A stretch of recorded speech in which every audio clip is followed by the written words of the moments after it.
Alright guys, so we're at the entrance to my secret trail in the woodlot we've been exploring together. That leads directly to that stealth camp spot that I'd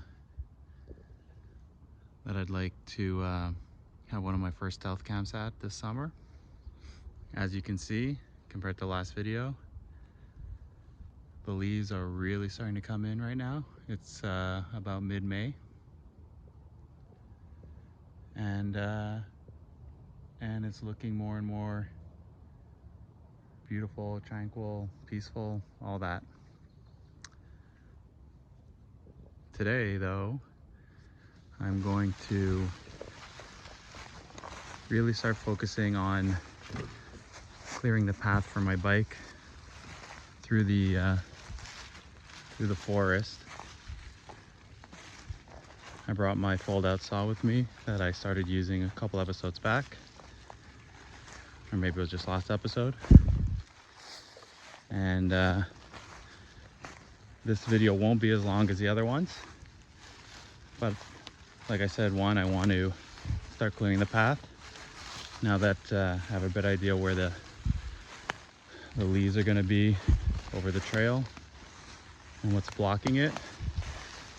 And also I want to check out my spot, see how the vegetation is right now, how high it's grown, how the cover is, and all that other good stuff. So those are my two objectives today. I'll show you some of the work I'm doing on the trail, and also we'll check out that spot together. So let's go. I have to say that the trail I've been taking already looks completely different now that it's covered up with leaves and grass and other vegetation. It's all the way in there. If you remember from last video, this was pretty much bare. So I actually had a little trouble navigating my path that I've been working on, but it's there and it's starting to stick out even in the full bloom of spring.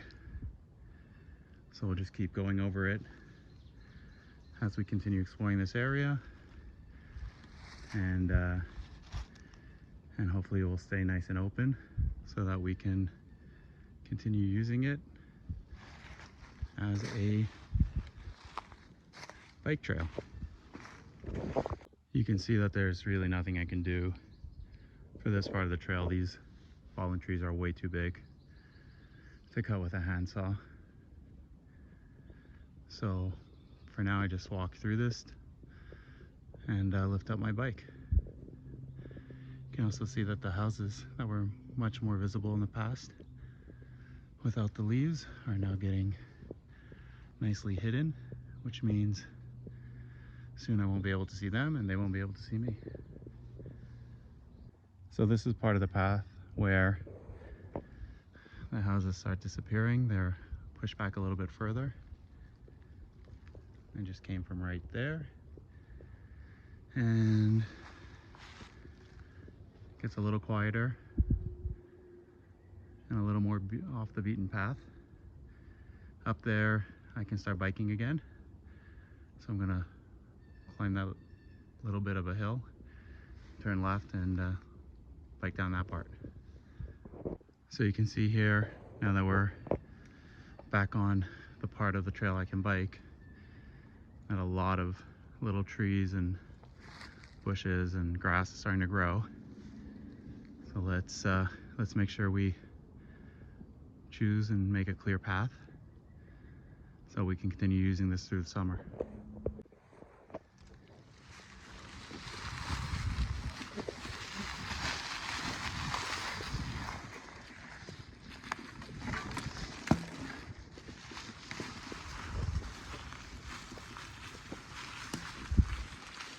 Pretty good so far.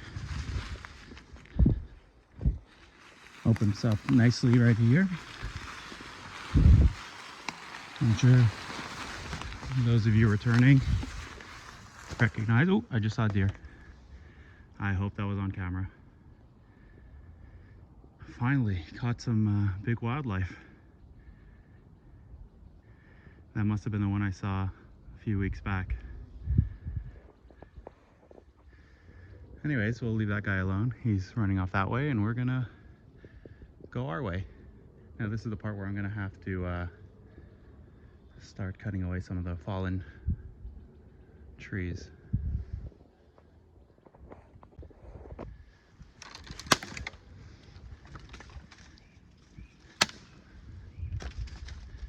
Just removing those dead branches so I can continue biking through here.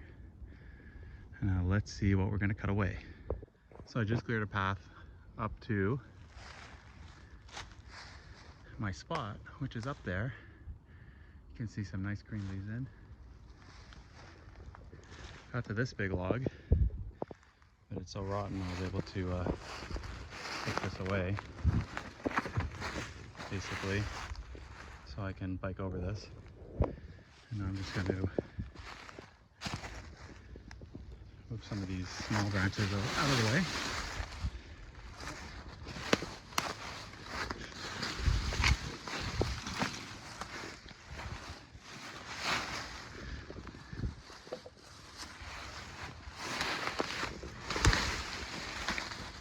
Probably continue along that way around the bend, and this log everyone's starting to be familiar with, those who've been following me so far. That's kind of the marker for me to go up there where my stealth camp is. So that's that log I just broke with my foot and cleared out this path. You can see I've kind of marked out the path with some fallen trees, and it looks like it's pretty clear up until there.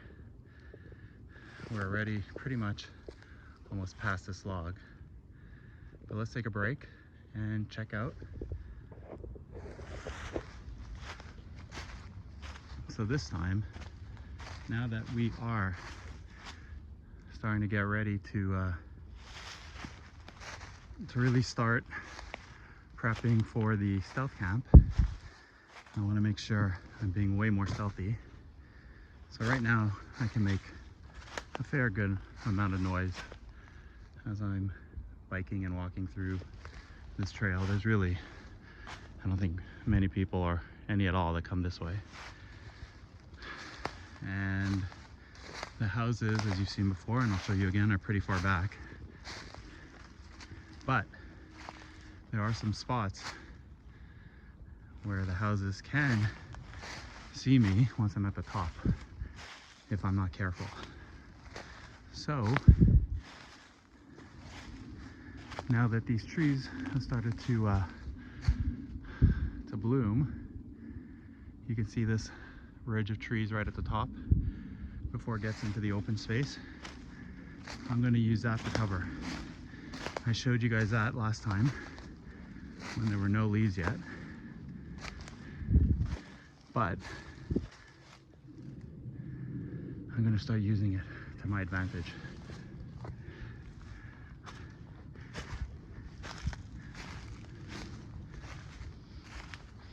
And we're only going to come out right where it lines up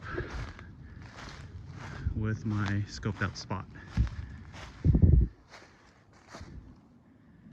So we were down there, my bike's near that big fallen tree. We're now very close to my spot.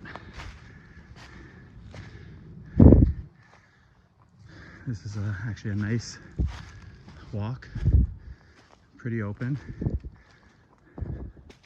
but with enough cover to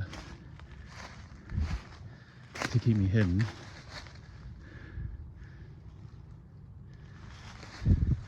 Now we just have to figure out what is the right location for me to come out of. And I would say it's right about here.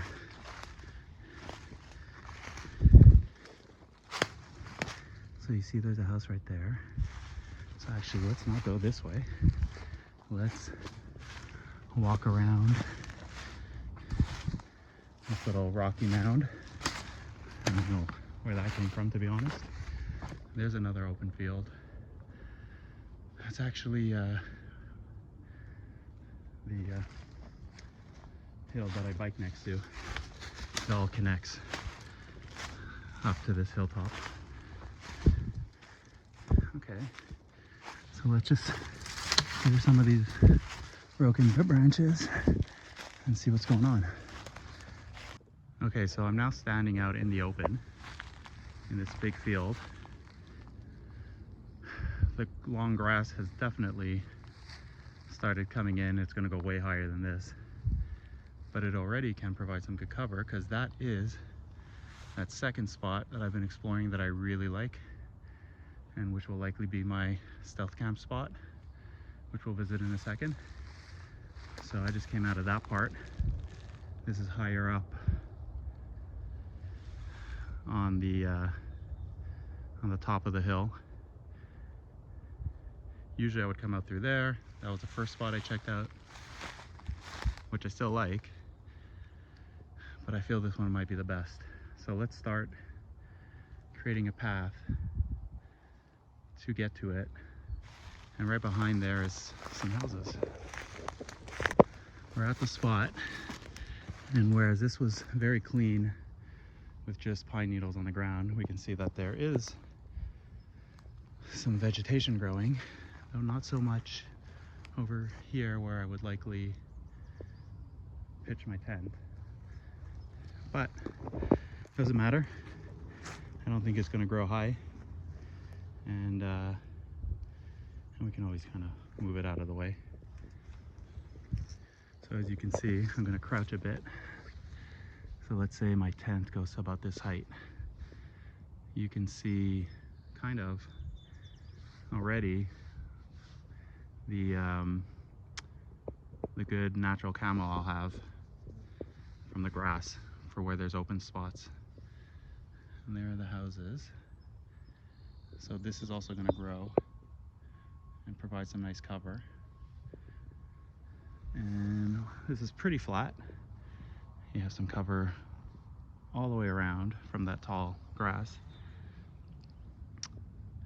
The only thing I'm going to have to be worried about ultimately is if there's any animals that show up. Like I said, there are coyotes apparently here. I just saw a deer. I'm not too worried about the deer, but I'd prefer not to have a coyote visit. But I might grab a buddy or two for that first time, and we might just do a group stealth camp. But we shall see. So I'm standing right outside the second spot that I just showed you from inside. Pulled back a bit so you can see I'm in the tall grass. So that's the spot. I came from there. I wouldn't mind checking out that spot, but you know what? Maybe let's do that next time. That'll be fun to check out. And the third spot, which is way beyond that. What I want to do now is continue along my trail just a bit, because I think it was last episode where I took you to a different part of this woodlot, and the other part where there's another entrance. And like I said, for those who've been following, I'm creating a path from the entrance I usually go into to the other entrance. So I'm creating that trail so I can bike all the way through, and of course stop along the way to my fun stealth camp locations. But in that video I was driving on the street for a bit, because that's right now the only real way to bike through this, to get from one side to the other. And along the street there was an open area between two houses, which I believe connects to the spot I took you guys 2 episodes back, which is further down the trail. But I didn't get all the way to the fence, and I kind of want to see if that is actually the spot, so I kind of know where I am in relation to the streets that I've been taking to get from one side to the other of this woodlot. So let's go check that out now. So we're going past now that tree marker which leads to my spot, and we're continuing the trail, and I noticed now that the vegetation has come in that there seems to be a little bit of a natural trail forming here. I assume this might be used by the wildlife in the area, whether it's the deer or coyotes, but I guess we're going to use it for our purposes as well. We're going to go up over that ridge.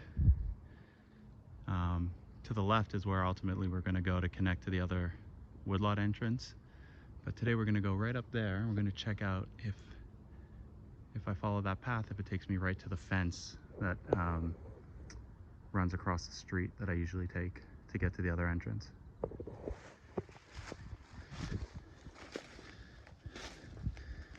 All right, I left my bike back there for the moment.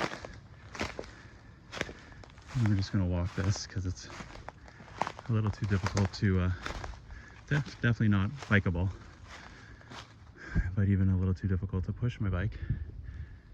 That is the border of the top of the hill, the field. I see a lot of cans here, so it looks like people do come out here, at least in this spot. I'm gonna have to be careful about that. I'll have to see if any of the cans end up looking newer.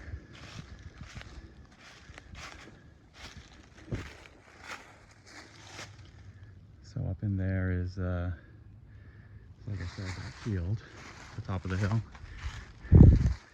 And here somewhere, I think it will connect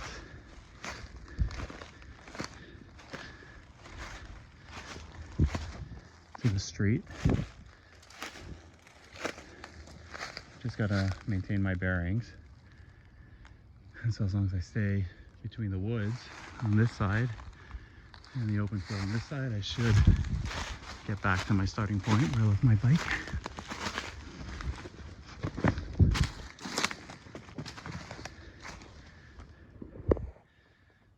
Hope over the hill is that spot. So I noticed a natural trail here as well. And seeing that there are beer cans and water bottles, it could mean that people come in through some kind of entrance on this side. I would be stealth camping beyond those pines,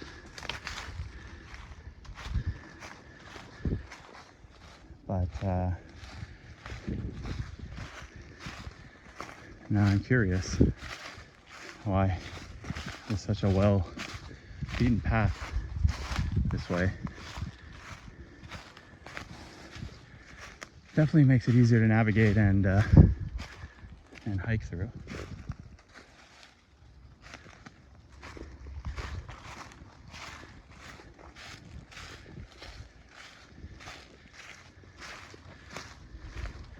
We're probably approaching some houses now.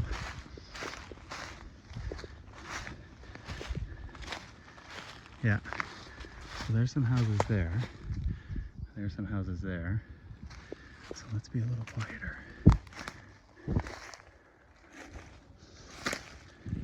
Yeah, there's the fence. Okay, so I know where I am now. If you can see that fence right over there, there's an empty spot between that house and that house.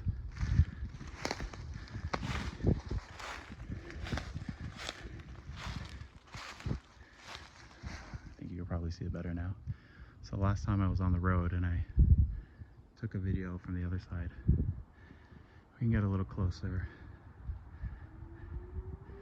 once the trees and everything grow in a bit better. I don't want to push my luck right now, but yeah, we're pretty much there. So I know exactly where I am. So if I continue down that way on the road, turn left, past those houses, it leads me to the entrance of the other woodlot, which I am trying to create a trail to further down below. So while we walk back to my bike, I thought I'd fill you guys in on some of the gear I wear out on my hikes. Because we're more north than most, basically the Canada-US border, there's a lot of bugs in these forests,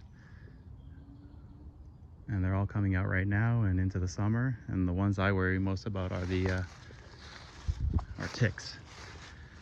So even in the summer, I basically wear full pants, full length tops, all that good stuff. I wear hiking boots. I don't take any chances. I wear gloves, and I hope that helps protect me from any of these bugs getting on me. It's going to get a lot worse as the season progresses, but I'd rather be hot than have a major issue with ticks.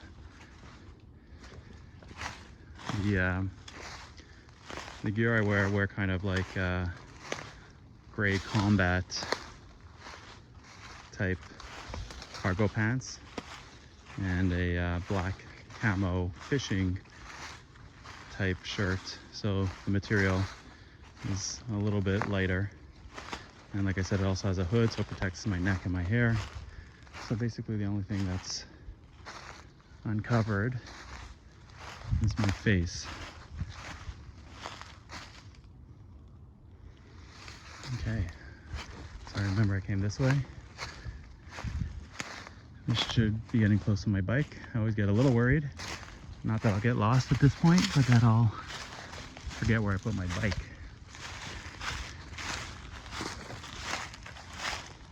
There's that open field, so we know we're on the right track. And let's see, should be coming up to it soon.